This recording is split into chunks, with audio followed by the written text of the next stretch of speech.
As-tu déjà pris le temps de réfléchir au fait que peut-être tout ce que tu as appris sur Dieu, l'univers et même sur toi-même pourrait être erroné? Et si je te disais que ta quête de sens n'est pas simplement un chemin personnel, mais une pièce essentielle dans un engrenage divin qui fait tourner l'univers? Oui, mon ami, je te dis qu'il existe un plan bien plus grand que ce que n'importe quelle religion a pu décrire. Un plan qui te concerne, le Tout-Puissant, et la trame même du cosmos. Et si tu ne l'as jamais découvert, c'est parce qu'on t'a conditionné à ignorer ta véritable essence.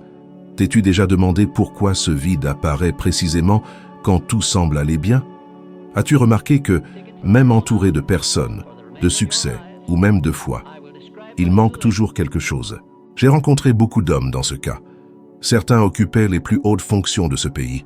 J'ai eu l'honneur, ou peut-être le poids, de conseiller 2 présidents des États-Unis. Et bien qu'ils possédaient pouvoir, richesse et influence, presque tous portèrent la même inquiétude. Quel est le véritable sens de tout cela? T'es-tu déjà posé cette question? As-tu déjà eu l'impression que, peu importe la vitesse à laquelle tu cours, tu reviens toujours au même point? Eh bien, cette question est plus commune que tu ne le penses. Et si tu ressens cela maintenant, ce n'est pas une coïncidence. Pendant des années, j'ai observé une angoisse commune à tous, des plus humbles aux plus puissants. Le sentiment d'être perdu dans un univers indifférent, essayant de trouver un sens au milieu du chaos. Mais ce que j'ai découvert, et pour enseigner quoi j'ai changé toute ma vie, c'est que l'univers n'est pas indifférent. Il est délibéré, ordonné et conscient. Tout est connecté, toi y compris. La première clé pour comprendre cela est d'accepter que le hasard est une illusion. Rien dans ta vie n'est arrivé par accident, ni la souffrance, ni les bénédictions, ni ce moment précis où tu écoutes ma voix. J'avais l'habitude de lutter avec ces idées. Dans ma jeunesse, j'ai connu la pauvreté, la peur, les doutes. Et le plus grand de tous était « Est-ce que Dieu se soucie vraiment de moi ?» Car vois-tu, on nous a enseigné un Dieu lointain, sévère, prêt à punir. Et on nous a appris un univers froid, scientifique, sans âme. Quand ces 2 images dominent notre esprit, on perd la connexion avec la vérité. Que Dieu et l'univers ne sont pas opposés, mais des expressions de la même intelligence suprême qui nous a créés avec un but. Je me souviens d'une nuit où j'étais complètement seul, assis dans le noir après avoir perdu une nouvelle opportunité d'affaires. Ma femme dormait dans la pièce voisine, mes jeunes enfants manquaient de tout et je me sentais un échec. La colère m'a envahi. J'ai crié « Dieu, pourquoi m'as-tu fait ainsi? Pourquoi m'as-tu donné de l'ambition si le monde insiste pour m'écraser ?» Le silence cette nuit-là était assourdissant. Mais en moi, quelque chose a répondu. Pas avec des mots, mais avec une sensation profonde, presque étouffante que je n'étais pas seul. Et que ma souffrance faisait partie du processus. Pas une punition, mais un appel. C'était comme si l'univers chuchotait. Ne demande pas pourquoi cela t'arrive. Demande pourquoi cela t'arrive pour toi. Et c'est à partir de cette nuit que j'ai commencé à voir tout différemment. J'ai commencé à étudier non seulement les affaires ou la finance, mais les lois invisibles qui régissent l'esprit, la foi et la réalité. Et j'ai compris quelque chose qui a changé ma vie. Il existe un plan plus grand que moi, mais qui m'inclut. Un plan qui m'a créé avec une mission spécifique et que seul moi peux accomplir. Tu te demandes peut-être, mais Napoléon, qu'en est-il des gens qui souffrent, qui vivent dans la misère, qui prient et sont pourtant oubliés? Je comprends ce doute. Et je vais te dire quelque chose qui peut sembler dur, mais qui est libérateur. La souffrance est souvent le déclencheur de la transformation. La vie ne te punit pas, elle te façonne. Mais pour que cela arrive, tu dois te réveiller. Tu dois arrêter de te voir comme une victime et commencer à te voir comme une partie essentielle d'un plan sacré. Vois-tu, même Jésus, notre plus grand exemple, a dû passer par la douleur, le doute, la tentation dans le désert. Et s'il, étant pur, a dû affronter la nuit noire de l'âme. Pourquoi nous ne le ferions pas? C'est là que beaucoup bloquent. La peur de ne pas être assez, la peur d'être seul, la peur d'essayer et d'échouer. Et la pire de toutes, la peur de découvrir que tu as toujours été sur le bon chemin et que tu as perdu trop de temps à fuir. Mais je vais te confier ce que j'ai observé dans des centaines d'entretiens avec des hommes à succès. Ceux qui prospèrent vraiment, ceux qui vivent avec un but, sont ceux qui ont affronté leur plus grande peur sans reculer. Et maintenant, je veux que tu réfléchisses avec moi. Est-ce que tout ce qui s'est passé dans ta vie jusqu'à aujourd'hui, erreurs, rencontres, pertes, rêves, n'était qu'un amas de coïncidences? Ou était-ce une préparation? Si la nature a un cycle, si le soleil se lève et se couche avec précision, si le cœur bat avec rythme, si les marées obéissent à la lune, pourquoi ton existence serait-elle aléatoire? Les scientifiques savent aujourd'hui que le simple fait d'observer modifie le comportement des particules. Cela signifie que la conscience influence la matière, ce qui nous amène à une conclusion spirituelle et scientifique à la fois. Tu es plus que chair et os. Tu fais partie d'une conscience qui crée la réalité. Et si tu en fais partie, alors tu as aussi un rôle dans ce grand plan. Peu importe ton histoire, ton origine, ton âge, tu respires encore, et c'est une preuve suffisante que ta mission n'est pas terminée. Maintenant, écoute attentivement. Tu n'as pas été créé pour vivre dans la confusion. Tu as été créé pour t'étendre, pour servir, pour t'aligner avec ce qui est vrai. Et même si tu ne vois pas encore tout le chemin, il suffit de faire le premier pas avec foi. Car lorsque l'esprit conçoit et le cœur croit, l'univers commence à conspirer en ta faveur. Et peut-être, juste peut-être, cette vidéo est le début de cela. Alors ferme les yeux un instant, respire profondément et demande-toi si tout est connecté. Quel est le prochain pas que mon âme me demande de faire? Réponds avec courage et le plan commencera à se révéler. La grande illusion qui emprisonne la plupart des gens n'est pas la pauvreté ni l'échec. C'est l'idée que l'univers est séparé d'eux. Nous vivons comme si nous étions des pièces détachées, à part de tout, alors qu'en vérité, nous sommes une expression directe de l'intelligence qui fait bouger les galaxies. Et c'est l'une des plus grandes erreurs de l'esprit moderne. Croire que la vie se passe à l'extérieur, là-bas, dans les étoiles, dans les temples, dans les livres, alors que tout commence ici, en toi. Pendant des années, j'ai vu des gens chercher leur place dans le monde comme une chasse au trésor. Et je comprends. On nous apprend très tôt à chercher quelque chose à l'extérieur, comme si un diplôme, un titre, une maison ou même une approbation divine étaient les signes du bon endroit. Mais voici la vérité que peu osent accepter. Tu appartiens déjà. Tu es né en appartenant. Ta place dans l'univers n'est pas à conquérir, elle est à se souvenir. Et sais-tu pourquoi tu as oublié? Parce qu'on t'a entraîné à douter de toi. Depuis l'enfance, on nous dit qu'il faut s'adapter, qu'il y a un moule, qu'il y a une formule. Mais la vie ne se moule pas, elle se manifeste. Et la manifestation la plus pure de la vie est ton intuition. As-tu déjà ressenti cette impression que tu devrais changer de voie, mais que tu l'as ignorée? As-tu déjà ressenti cet enthousiasme inexplicable pour quelque chose que personne ne comprenait, mais qui brûlait en toi comme un appel? Eh bien, ce n'est pas une fantaisie, c'est une guidance. L'intuition est le langage de l'âme, et l'âme est directement connectée à l'intelligence cosmique. Elle ne crie pas, elle chuchote, mais quand tu commences à l'écouter, tout change. Vois-tu, quand je parle de « trouver ta place dans le cosmos », je ne te dis pas de partir en quête d'une révélation mystique, je parle de reconnexion, de revenir à ce qui a toujours été là, même lorsque tu ne savais pas comment nommer ce que tu ressentais. L'une des expériences les plus marquantes de ma vie fut celle où, après des années d'études sur l'esprit humain, je me suis rendu compte que les hommes les plus prospères que j'avais interviewés n'étaient pas seulement disciplinés ou visionnaires. Ils possédaient quelque chose de plus profond, une sensibilité particulière, un engagement total. Ils parlèrent de l'inspiration comme d'une force vivante et non simplement comme d'un éclair de créativité. Et tous, sans exception, écoutaient leur intuition avec la même révérence que celle que l'on porte à une écriture sacrée. Ils étaient certes des hommes d'action, mais leurs actions prenaient racine dans une connexion intérieure. Ils agissaient de l'intérieur vers l'extérieur et non l'inverse. Et cela fait toute la différence. C'est pourquoi tu peux travailler dur, faire des efforts, chercher le bon chemin et pourtant te sentir perdu. Parce que sans t'aligner avec ton essence profonde, tu vas à contre-courant du flux naturel de la vie.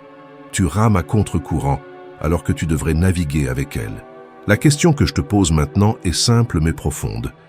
Combien de décisions importantes dans ta vie as-tu prises en ignorant ton intuition? Et plus encore, combien de fois t'es-tu repenti ensuite? Peut-être as-tu accepté un emploi qui semblait sûr, mais qui a asséché ton âme. Peut-être es-tu resté dans une relation par peur, même en sachant que l'amour n'était plus là. Peut-être as-tu enterré un talent par honte ou par doute, croyant que cela ne fonctionnerait pas. Ces petites trahisons envers toi-même paraissent inoffensives sur le moment. Mais avec le temps, elles rongent. Et elles rongent justement parce qu'elles vont à l'encontre de ta vérité intérieure. Cette vérité qui est ta place naturelle dans le cosmos. Une étude menée par l'Université de Chicago a montré que les personnes qui alignent leurs décisions avec leurs valeurs les plus profondes présentent des niveaux nettement plus élevés de bien-être, de satisfaction et même de santé physique. Autrement dit, lorsque tu vis en accord avec ce que tu crois et ressens comme vrai, l'univers répond, parce que tu commences à vibrer en harmonie avec lui. Et vois-tu, ce n'est pas du mysticisme bon marché, c'est une loi. Tout comme la gravité, la vibration attire des réalités compatibles. Quand tu t'alignes avec ta vérité intérieure, tu attires des situations, des personnes et des opportunités qui renforcent ce chemin. Et non, cela ne signifie pas que tout sera facile, mais cela signifie que tout aura du sens. Et c'est cette paix que la plupart recherchent, non pas l'absence de problèmes, mais la certitude d'être sur le bon chemin. Une fois, j'ai rencontré une jeune mère qui est venue me voir après une conférence. Elle était épuisée, essayant de concilier 2 emplois et 3 jeunes enfants. Elle m'a dit « Monsieur Hill, je sens qu'il y a quelque chose en moi qui doit éclore, mais je n'ai ni le temps ni l'espace. C'est comme si j'étais prisonnière d'une vie qui n'est pas la mienne. » Je l'ai regardée dans les yeux et lui ai demandé « Quand as-tu fait pour la dernière fois quelque chose qui te procurait du plaisir, sans attendre l'approbation de qui que ce soit ?» Elle a pleuré et m'a dit que c'était écrire. Quand elle était enfant, elle écrivait des lettres à Dieu, et durant ces instants, elle se sentait entière. Je lui ai demandé de reprendre cette habitude 15 minutes par jour. Rien que cela, pas pour le monde, mais pour elle. Quelques mois plus tard, j'ai reçu une lettre de cette même femme. Elle avait commencé un blog de réflexion spirituelle, et avec le temps, elle a touché d'autres mères qui ressentaient la même chose. Aujourd'hui, elle vit de cela, et surtout, elle vit en elle-même. C'est ainsi que nous trouvons notre place dans le cosmos, en écoutant l'appel intérieur, même lorsque le monde crie le contraire, et en répondant par l'action, même petite, parce que l'univers n'a pas besoin de perfection, il a besoin de présence. Alors, respire profondément maintenant, fais taire le bruit extérieur, et demande-toi, où est-ce que je me trahis au nom de la sécurité ? Car est-ce qui m'appelle au fond de moi, même quand j'essaie de le faire taire? N'aie pas peur de la réponse. Elle est ta carte, et quand tu commenceras à la suivre, tu remarqueras que l'univers entier semble conspirer en ta faveur, parce qu'en vérité, il le fait. Il l'a toujours fait. Tu devais juste t'en souvenir. Pendant longtemps, le mot « but » a été traité comme un prix lointain, une énigme réservée à quelques illuminés ou à ceux qui se retirent du monde pour vivre dans les montagnes à la recherche de l'illumination. Mais permets-moi de te dire clairement, ton but n'est pas caché quelque part loin de toi. Il est dans tout ce qui te fait vibrer, dans tout ce qui t'indigne, dans tout ce qui fait battre ton cœur plus vite, que ce soit par passion ou par révolte. Le but n'est pas une révélation mystique réservée aux saints.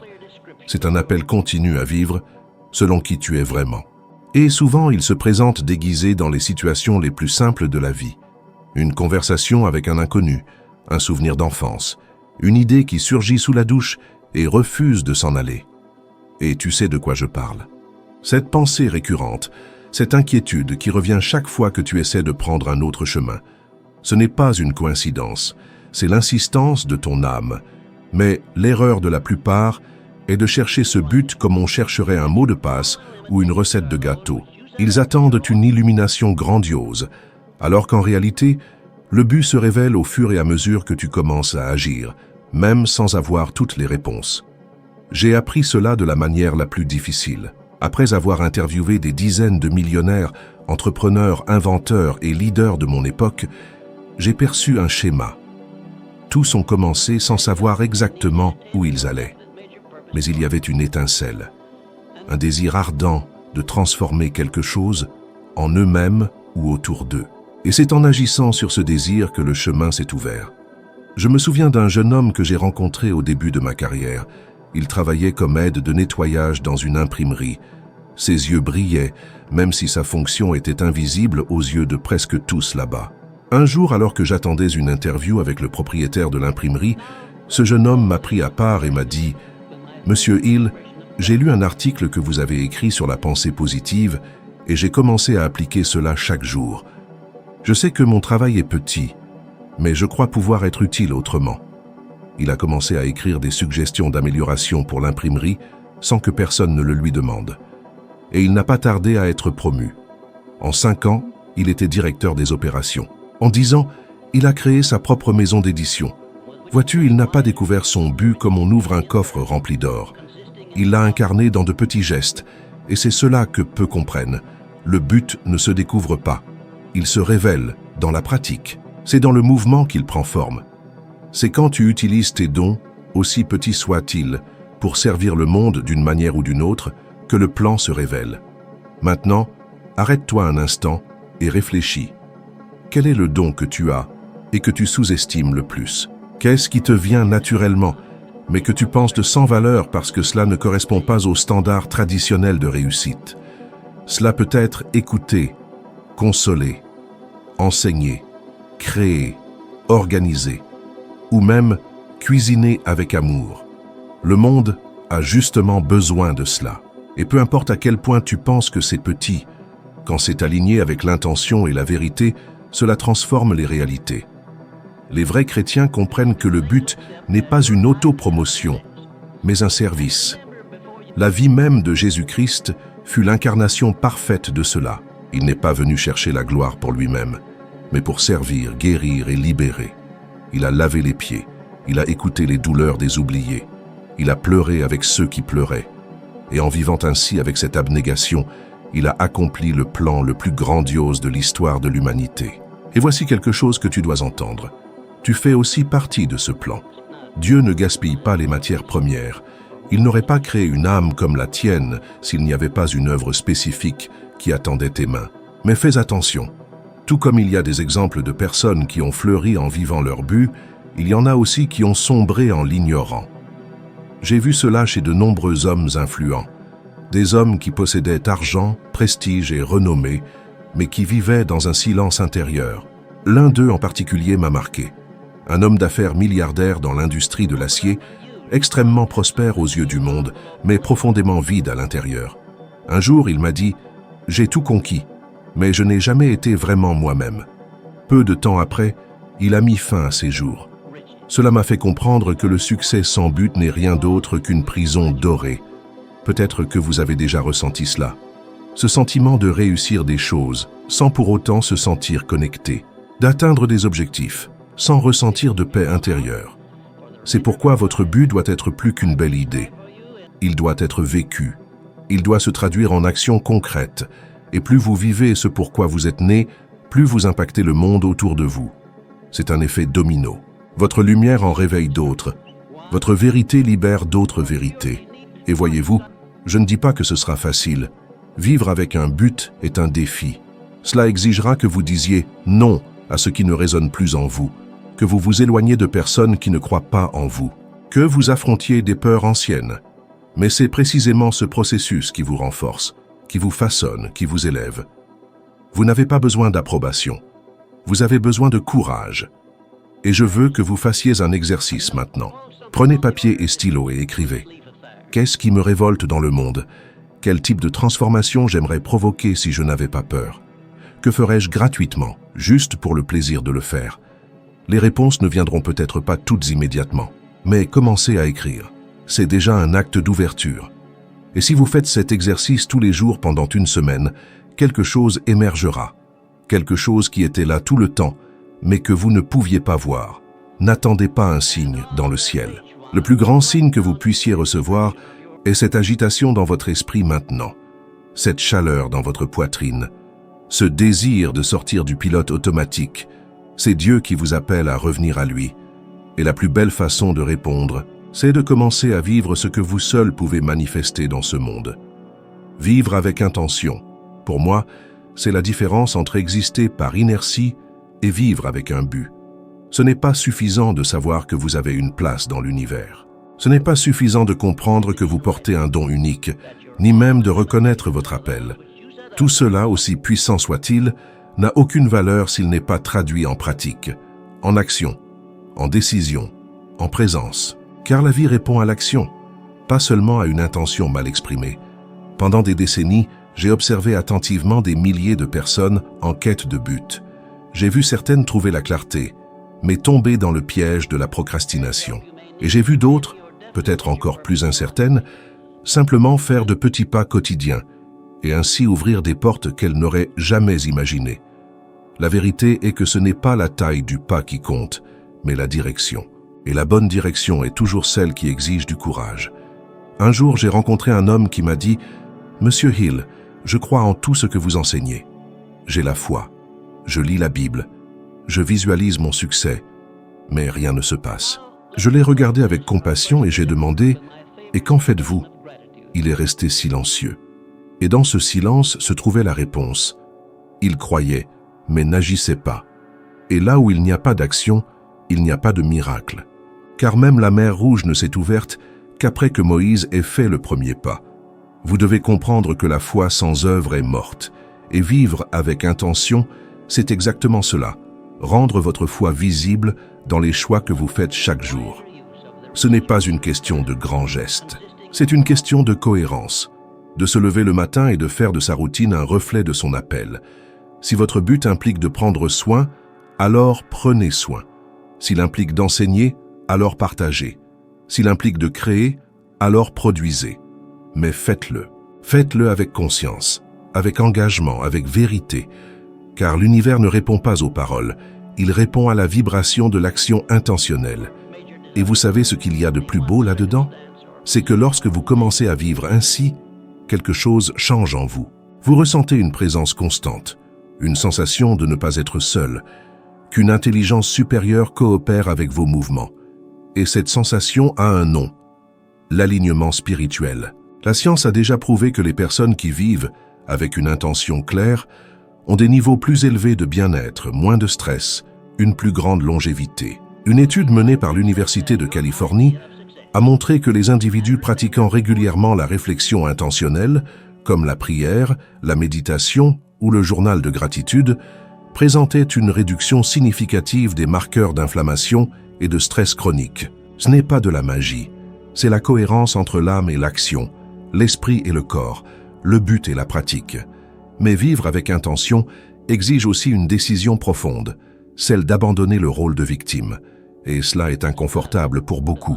Car tant que vous blâmez le monde, le gouvernement, l'économie ou même Dieu pour vos circonstances, vous vous déchargez de la responsabilité d'agir. Mais vivre avec intention, c'est assumer que, même si vous ne contrôlez pas ce qui vous arrive, vous pouvez toujours choisir comment y répondre. Je l'ai vécu. Après la mort de mon fils nouveau-né, j'ai été consumé par la douleur. J'ai demandé à Dieu pourquoi. Je me suis rebellé. Je me suis enfoncé. Mais après des mois de silence intérieur, j'ai réalisé que cette perte avait laissé un espace en moi. Un espace qui pouvait devenir de l'amertume ou de la compassion. Et j'ai choisi la compassion. Cette douleur m'a rendu plus sensible. Elle m'a permis d'écouter mieux les douleurs des autres. Elle m'a permis d'écrire avec plus d'empathie. Et je ne serais pas devenu l'homme que je suis si je n'avais pas décidé de transformer cette blessure en source de guérison. Vous avez aussi des blessures. Et je ne dis pas cela à la légère. Je sais qu'il y a des douleurs que vous cachez même à vous-même. Je sais qu'il y a des questions qui n'ont pas encore de réponse. Mais je peux vous garantir, si vous décidez de vivre avec intention, même votre douleur sera utilisée comme un instrument de lumière. Dieu ne gaspille pas la souffrance, il la recycle. Maintenant, écoutez bien. Le voyage ne se termine pas quand vous découvrez votre but. Il commence seulement. Vivre avec intention, c'est se renouveler chaque jour. C'est se demander chaque matin, que puis-je faire aujourd'hui qui soit aligné avec ce que Dieu a planté en moi? Et peut-être qu'aujourd'hui, la réponse est simplement de pardonner, ou de passer un coup de téléphone, ou d'écrire ce courriel, ou de commencer ce projet laissé de côté depuis des années. C'est pourquoi je vous invite à prendre un engagement. Pendant 7 jours, seulement 7, commencez votre journée par une question simple mais puissante. Comment puis-je vivre aujourd'hui avec plus d'intention? Et agissez selon la réponse. Notez-la. Réfléchissez-y. Et à la fin de chaque jour, écrivez ce que vous avez ressenti, ce qui a changé, ce qui vous a touché. Je vous promets, si vous faites cela avec honnêteté, vous ne serez plus la même personne à la fin. Car vivre avec intention, c'est bien plus que suivre un plan. C'est vivre en communion avec un plan plus grand. C'est dire à Dieu, chaque jour, avec vos actes, « Me voici, utilise-moi ». Et quand cette remise est vraie, tout le ciel commence à conspirer en votre faveur. Vous n'êtes pas perdu dans ce monde. Vous avez été intentionnellement placé ici avec des dons spécifiques pour accomplir une mission unique. L'univers n'agit pas par hasard, et Dieu ne gaspille pas la création. Chaque agitation que vous ressentez, chaque éclair d'inspiration, chaque moment de silence intérieur, ce sont des signes, des directions, des invitations à vous aligner avec quelque chose de plus grand que vous, mais qui ne peut être réalisé que par vous. Et si cela a touché une partie de votre âme, alors vous avez déjà commencé à vous rappeler qui vous êtes vraiment. Mais il reste encore beaucoup à révéler. La prochaine vidéo est déjà sur l'écran et elle vous fera gravir une marche de plus dans cet escalier de sagesse pour devenir au moins 1% meilleur que vous ne l'étiez en arrivant. Je vous y attends. Si ce contenu vous a aidé d'une quelconque façon, vous pouvez le remercier d'un clic sur le bouton « Merci ». Cela permet à ce message de rester vivant et d'atteindre d'autres âmes en quête. Et si vous voulez aller plus loin, rejoignez notre communauté en devenant abonné de la chaîne. Ainsi, vous recevrez la priorité sur les prochaines vidéos et nous avancerons encore plus proches, côte à côte, dans ce voyage. Maintenant, allez-y, cliquez sur la prochaine vidéo et continuez à vous rapprocher de votre vérité la plus profonde. Je vous y attends.